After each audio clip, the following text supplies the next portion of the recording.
你可以去做那个。有25间台南在地业者甲农会市场所提供的蔬菜、水产甲特产品种类相当丰富。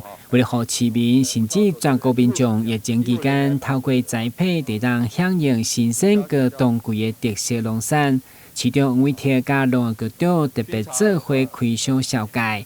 参照这规箱照800物超所得，所以统计起来，推广2礼拜来，采买金额已经有1000万。这是我们泰康有机农场的宅配蔬菜箱大概有5种的蔬菜，有5种的瓜果类还有1包手工面，还有1包我们的玉见面有面有蔬菜，马铃薯，这个秋葵，还有红萝卜，京江菜，还有这个茄子，还有这个火龙果，还有南瓜，黑豆芽，米，还有米还有手工面，手工面在这边，这样多少钱？880。真的是这样，真的很物超所值。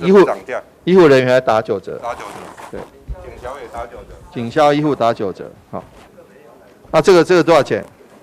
怎么会有这个什么熏茶鹅？对，它这蛋的话，1盒130，3盒390，大家可以含运费。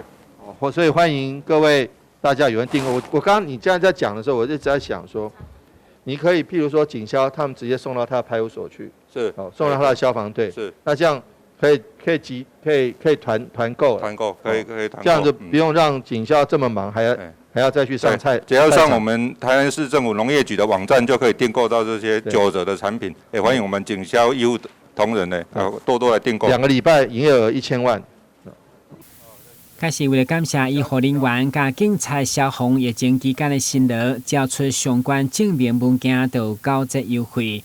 农业局强调，蔬菜类要济要少，买什么款的，拢会当按照家己家庭的需求来搭配，而且拢是有机。市府强调，即马疫情期间来采买上安心健康。台新闻顾问及何乔邦采访报道。